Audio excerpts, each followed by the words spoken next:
मीनू जी, मैं जरा एक चीज समझ लूं, जो ये ट्रम्प जिस तरह की भाषा नंबर एक, और भारत के लिए एक बहुत चिंता की बात ये हुई है कि असीम मुनीर को बुला के वो खाना खिला रहे हैं, लंच करा रहे हैं। उनके 2.5 साल का नेशनल डे था, उसके लिए मुख्य अतिथि के रूप में उनको बुलाया, खाना खिलाया।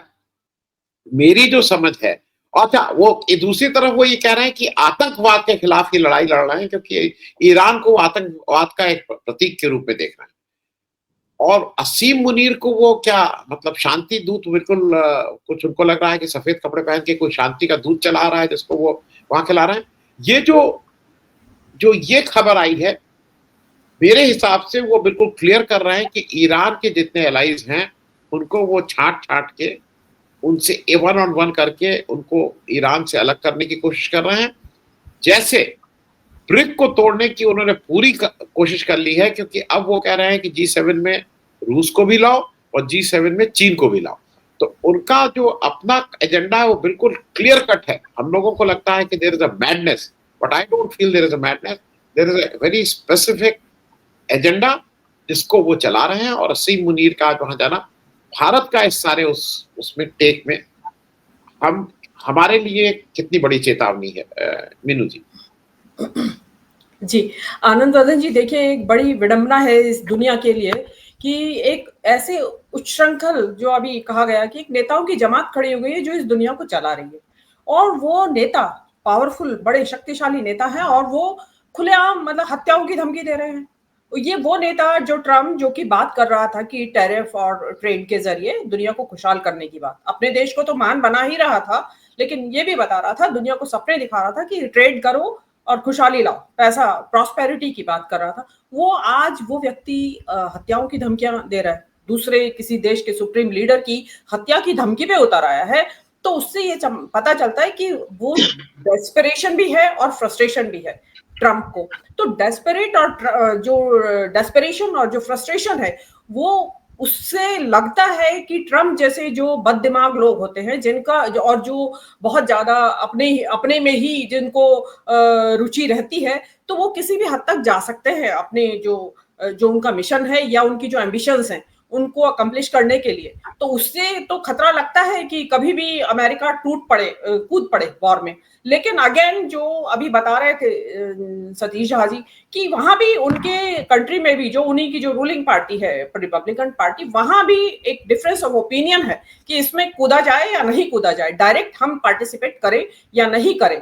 लेकिन अगर अमेरिका पार्टिसिपेट करता है तो एक, चाहे चाइना या रूस करे भी या नहीं करे, एक नया डायमेंशन, एक नया एक फ्रंट और एक नई तबाही की एक पूरी एक इबारत यहाँ पे लिख दी जाएगी, एटलीस्ट मिडिल ईस्ट में। और वो कहां तक एस्केलेट होगी ये कोई जानता नहीं है। अब इसमें जो ट्रम्प साहब हैं, बात तो ये करके आए थे कि मैं सारी दुनिया में जो भी, जहां भी कॉन्फ्लिक्ट चल रहे हैं, युद्ध चल रहे हैं, व्हाटएवर यू कॉल इट, वो मैं सब रुकवा दूंगा। लेकिन आज वो अपने आप को बिल्कुल असहाय पा रहे हैं। मतलब वो केवल एक पाकिस्तान और भारत का जो उन्होंने रुकवाया युद्ध, और वो भी अगर मोदी जी की जगह कोई खमेनी जैसा भी होता, जिगर वाला, तो वो नहीं मानता। लेकिन Modi ji, I don't know किस प्रेशर में उन्होंने इस चीज को माना, लेकिन वो मान गए। लेकिन उसको वो एक तमगे की तरह, एक मेडल की तरह लगाए घूम रहे हैं ट्रम्प। लेकिन अब उनको बहुत जरूरी है, क्योंकि मिडिल ईस्ट का जो भी कॉन्फ्लिक्ट है, ये अरब इसराइल का कॉन्फ्लिक्ट आप एक तरह से कह सकते हैं, उसी का एक एक्सटेंशन है ये। तो वो मतलब 1948 के बाद से तो लगातार ही चला आ रहा है। उसमें कोई कहीं किसी तरह की कोई पॉज, किसी तरह का कोई कमी आती दिखाई देती नहीं है दुनिया को। और अब तो जो देखा है आपने, गजा में भी डिस्ट्रक्शन देखा, और दुनिया में और अभी तबाही का बहुत ज्यादा खौफ काय बैठी है इस वक्त दुनिया की, पता नहीं क्या होगा। तो ऐसे कॉन्फ्लिक्ट को बजाय रिजॉल्व करने के, जो कि वो कर सकते थे, क्योंकि उनके पास एक बहुत भारी मैंडेट है बैक होम ट्रम्प के पास, लेकिन वो भी अपने मिशन में फेल होते नजर आ रहे हैं, और नजरें उनकी नोबेल पीस प्राइज पे हैं। तो लेकिन ये समझ में नहीं आता है कि ये जो जिसके हाथ में इस वक्त, जिसकी मुट्ठी में दुनिया है इस वक्त, ट्रम्प की मुट्ठी में, वो व्यक्ति करना क्या चाहता है। मतलब हम लोग तरह तरह के कयास लगा रहे हैं, ऐसा हो तो ऐसा हो जाएगा, वैसा हो तो ऐसा नहीं हो सकता है। तो लेकिन एक सामने एक जो ट्रम्प जो है, as a leader, as a statesman, world leader, वो एक कोई क्लियर कट रोड मैप दुनिया के सामने रख पाने में कतई असफल हुए हैं। वो टैरिफ का जो लेके आए थे, ट्रेड एंड टैरिफ का, वो भी एक तरीके से फेल हो गया, वो तो बैकड्रॉप में चला गया है। फ्रंट में क्या आ गया है, इस वक्त ईरान और इजराइल की जंग आ गई है, और इजराइल की जंग को ट्रम्प जो है चाह के भी नहीं रोक पाएंगे, क्योंकि यहूदी जो लॉबी है, जिसकी बात बार बार हो रही है इस सारे डिस्कशन में, जो भी विमर्श चल रहा है, तो वो कभी होने भी नहीं देगी जब तक इजराइल के इंटरेस्ट महफूज नहीं होंगे, तब तक वो इस चीज को रोकेंगे नहीं। लेकिन जो ये हत्याओं की धमकी जो दी जा रही है, कि सुप्रीम लीडर खामेनेई की हत्या की जो धमकी दी जा रही है, ये इस दुनिया के लिए एक बहुत बड़ी रुक के ठहर के सोचने की जरूरत है। आज खामेनेई की हत्या की धमकी दी जा रही है आनंद वर्धन जी, कल को किसी भी देश के राजनेता की धमकी दी जाएगी जो इनकी लाइन को टो नहीं करेगा। आप आसिम मुनीर की आपने अभी पूछा, सवाल मेरे से पूछा। मेरा तो मानना है कि आसिम मुनीर को इसलिए बुलाया गया है कि he will be the next military ruler of Pakistan. उसको तैयार किया जा रहा है। हो सकता है कुछ शर्तें वर्तें तय करते हो उससे कि हम तुमको बना देंगे और उसके बाद तुमको ये करना है। अब वो कितना कर पाएगा कितना नहीं कर पाएगा, क्योंकि चाइना के बहुत भारी इंटरेस्ट वहां पे इसी पे सारा वहीं से जाता है, पाक ऑक्यूपाइड कश्मीर से, जहां से कि और फिर उसके बाद वो उनका कवादर एयरपोर्ट पे पूरा चीन का स्टेक लगा हुआ है। तो वो सारी चीजें, वो उन सबके मद्देनजर आसिम मुनीर कितना उनकी बात में आ सकता है, या कितना चाइना को दरकिनार करके और अमेरिका की गोदी में बैठ जाए। और अगर आसिम मुनीर अमेरिका की गोद में बैठ गया तो आप ये देखिए, ईरान तो पीछे हो जाएगा, पहले पाकिस्तान, इंडिया निशाने पे आ जाएगा, ट्रंप के भी और पाकिस्तान के भी, क्योंकि पाकिस्तान के हौसले ऑलरेडी बुलंद हैं ऑपरेशन कश्मीर के, ऑपरेशन सिंदूर के बाद से।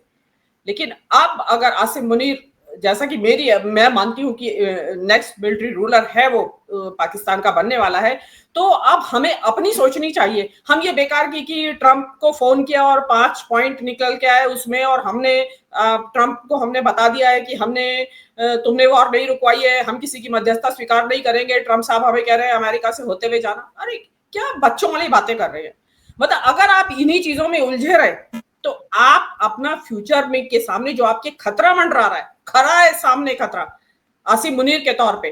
और आसिम मुनीर आपने देख ही लिया है उसकी स्पीच पहलगाम हमले से पहले, पहलगाम में जो आतंकी हमला हुआ, तो जो स्पीच उसने दी है, वो तो एक जो सिविलाइजेशनल वॉर्स इस दुनिया में चारों तरफ चल रहे हैं। मैं तो इसको ईरान और इजराइल का कॉन्फ्लिक्ट भी एक सिविलाइजेशनल कॉन्फ्लिक्ट मानती हूँ। एक्चुअली तो मूल में धर्म ही है इन सारे कॉन्फ्लिक्ट्स के, हमारा पाकिस्तान के साथ हो या इजराइल का ईरान के साथ हो। तो वो तो जिस तरीके से, जिस तीव्रता के साथ और जिस तीक्ष्णता के साथ इजराइल और ईरान का जो कॉन्फ्लिक्ट चल रहा है इस वक्त, उससे चौगुनी तीव्रता के साथ भारत और पाकिस्तान का होगा।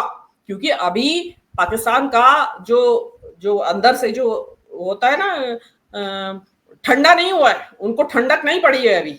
जो भी उन्होंने किया इस दौरान, ऑपरेशन सिंदूर के दौरान, नुकसान भारत की सेनाओं ने भी पहुंचाया, लेकिन जो कि उम्मीद नहीं थी पाकिस्तान से इतना डैमेज पहुंचाने की ताकत रखता है, वो सामने आया। जैसे कि ईरान में आ रहा है।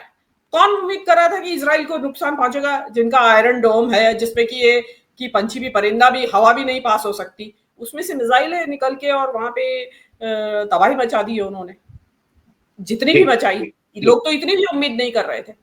तो लेकिन आसिम मुनीर के खतरे को मजाक में ना ले जो भारत का नेतृत्व है। उन्होंने आसिम मुनीर की घटना को दबाने के लिए जो ये नई फोन कॉल का एक प्रपंच रच रखा है और जिसके ऊपर गोदी मीडिया चैनल लगे हुए हैं, उससे हटके आसिम मुनीर के ऊपर फोकस करें कि अगला क्या होने वाला है आपके पड़ोस में। जी।